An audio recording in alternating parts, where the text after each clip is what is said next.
And for this cause, God shall send them strong delusion, that they should believe a lie.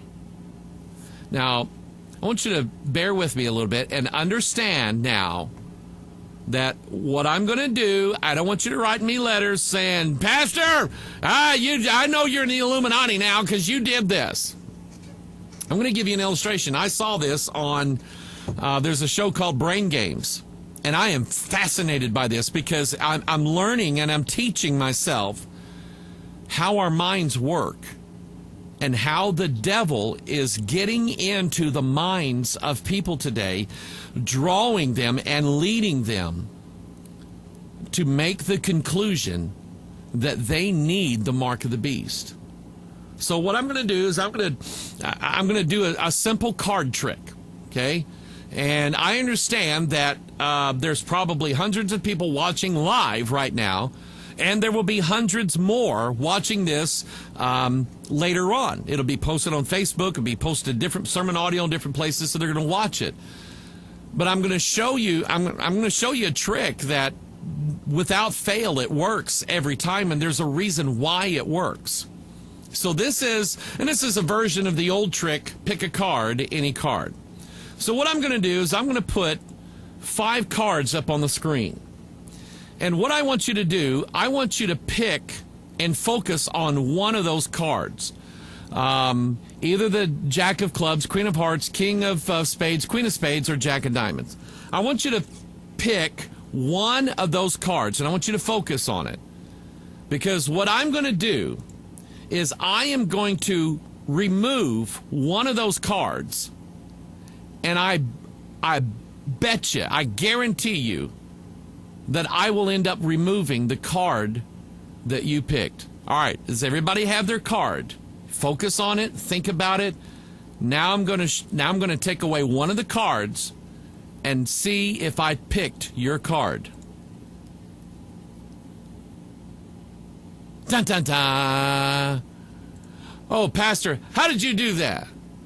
How did you know which one I was going to pick? How did you do that? Because the first time I saw this, I went, how did he do that? I want to know. Now, the rules of magicians is you never tell everybody how you did it. Well, I'm not a magician.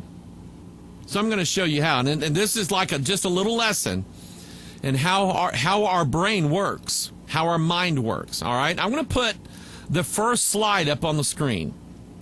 And I want you to take a look now. Instead of focusing on your card, I want you to look at all the cards, not just one. Because earlier I told you, just pick one. Now I want you to look at all of them. Jack of Clubs, Queen of Hearts, King of Spades, Queen of Spades, Jack of Diamonds. Now I'm going to show you the next slide. I didn't just take away one card. I took them all away. So no matter what you chose, I still win.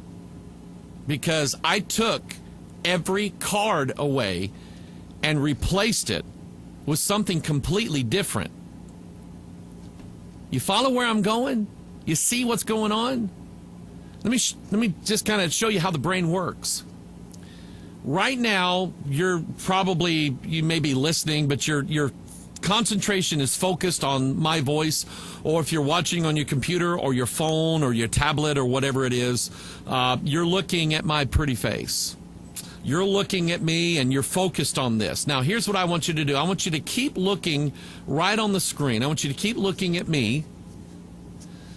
And I want to ask you a question. Right now, is your air conditioner running? Yeah. Now I want to ask you another question. Has it been running all this time? Yeah. But you didn't pay any attention to it whatsoever. Not until I drew your focus to the air conditioner. I'm going to ask you another question. Are your feet right now, are they crossed like this, or are they straight on? Well, mine right now are crossed. And you're going, okay, so what? How did they get that way?